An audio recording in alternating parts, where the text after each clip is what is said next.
When people claim that Donald Trump didn't take coronavirus seriously, he didn't listen to experts, or he acted late, it is a lie. It is the biggest myth, the biggest lie, the biggest falsehood in all of politics. And one thing that people never do, that these leftists never do, is they don't look at this in the context of what was known at the time.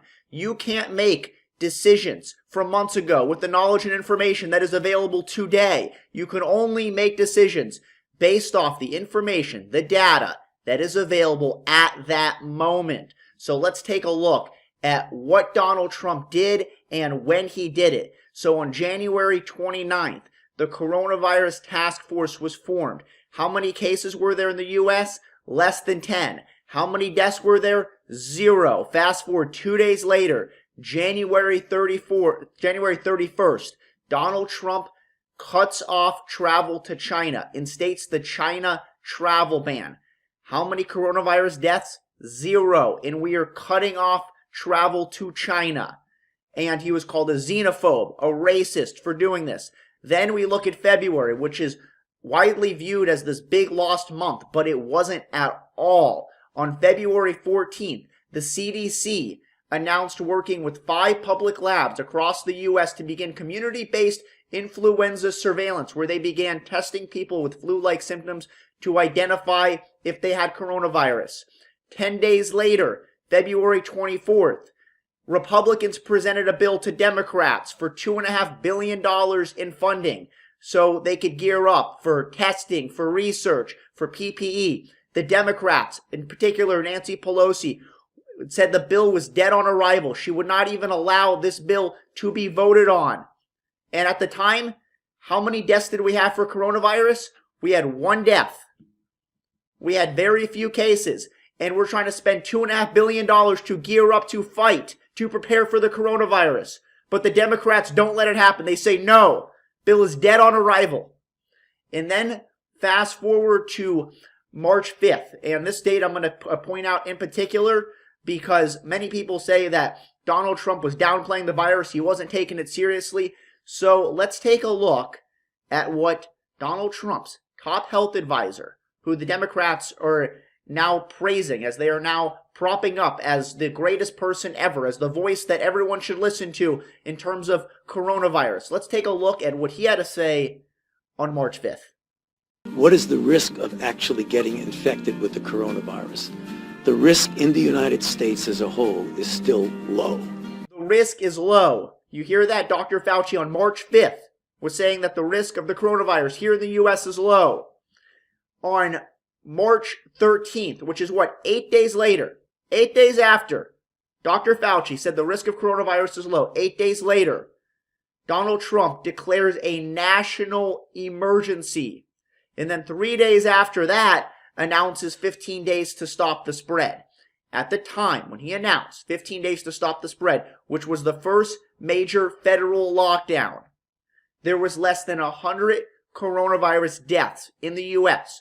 To put this in context, the flu kills about 1,000 people a week. So we have less than 10% of that, less than 100 deaths, less than 10% of the deaths caused by the flu in 1 week. And we are shutting down the country. Does this sound like an administration that was not taking coronavirus seriously? I could make the exact opposite argument.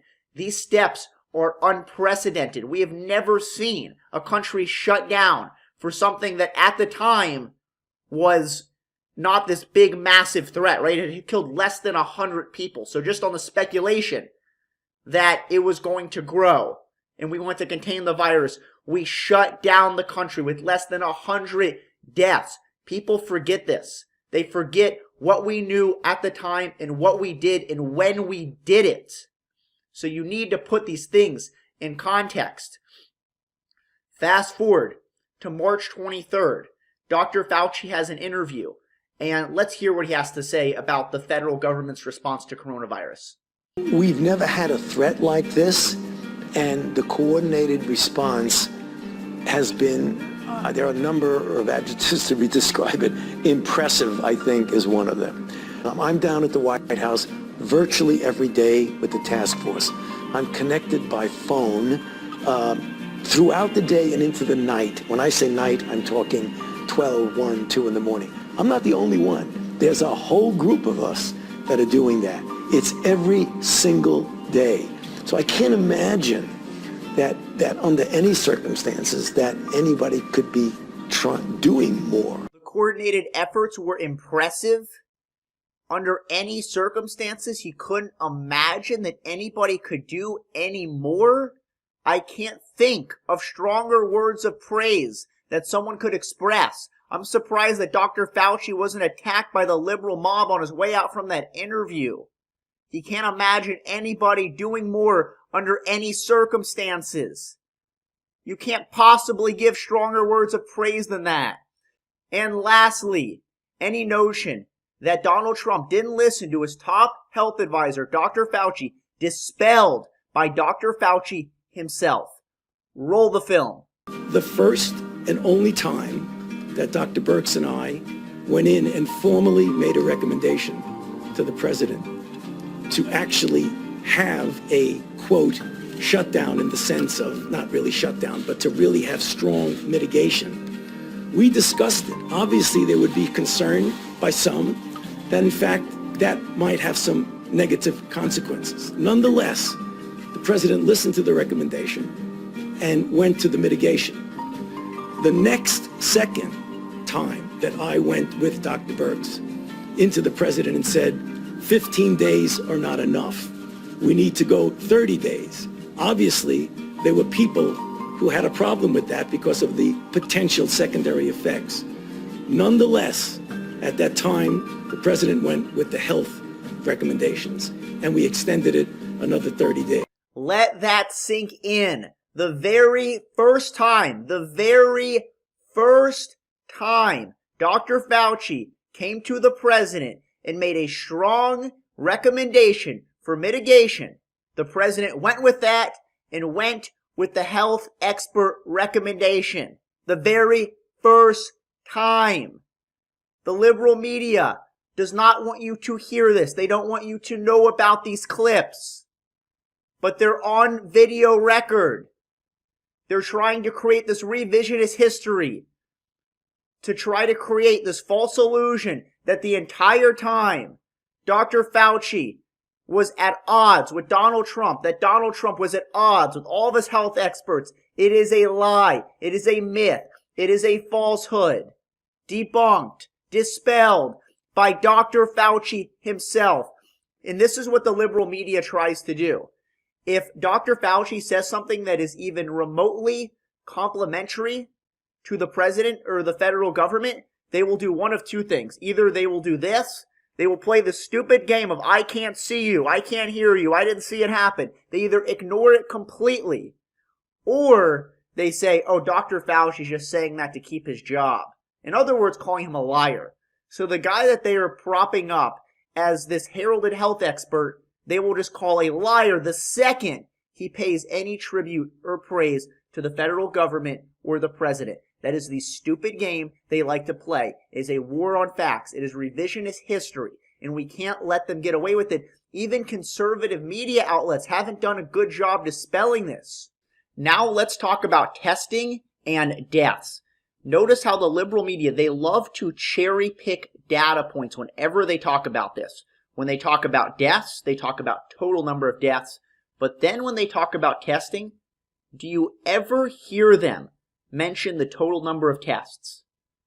When it comes to deaths, they mention total deaths, right? They never mention death rate, just total number of deaths. But then when it comes to testing, why don't they ever mention the total number of tests? Gee, let me think. That's because we have the highest number of tests in the world. By far, there is no close second. We've done over 40 million tests. So then, when Donald Trump says we lead the world in testing, they never look at the metric that supports that, which is we've done more tests than any other country by far. They look at testing rate, right? But then, when we talk about deaths, they never talk about death rate. Why not? Because our death rate is much lower than many other countries in the Western world. But then when we look at testing rate, we are beat by many countries when it comes to testing rate. But one thing that they exclude to tell you is that when you look at the countries with the highest testing rates, there is a correlation between countries with the highest testing rates and populations. Countries with the smallest populations have much higher testing rates. Do you know which country has the highest testing rate in the world? It's probably one that you've never heard of before. It's called Monaco. They have about 38,000 people that live in Monaco. They've tested nearly 100% of the population. But could anyone argue that they're doing a better job testing than a country that's tested 40 million people? I don't think so. Then the last thing that the left will harp on is the rhetoric. They will point back to January and February where Donald Trump says that coronavirus is going to go away, that coronavirus cases are going to go down to 0. But you have to understand the rhetoric is not really connected with the actions. That whole time, as you go through the timeline that I just mentioned, you can see the actions that were taken. And then you also have to take that rhetoric and put it in the context of what his health experts were saying at the time, because all through January, all through February, even up to March 5th, his top health advisor, Dr. Fauci, was telling him the risk was low. So Donald Trump, who has a very positive way of presenting his information, right? He has a very positive style, outlook in the way he likes to express himself. He will say, when his health expert is saying the risk is low, he'll say things like, the coronavirus is going to go away, or the coronavirus cases are going to go down to 0. But don't confuse that with the actions that were taken at that time, because you can see all throughout that timeline, from closing travel to China, to declaring a national emergency on March 13th, to announcing the 15 days to stop the spread on March 16th. You can see these big, bold, aggressive actions that were taken every step of the way. So please, do not let this war on facts that the left has, do not let them win this war on facts. People need to know the truth.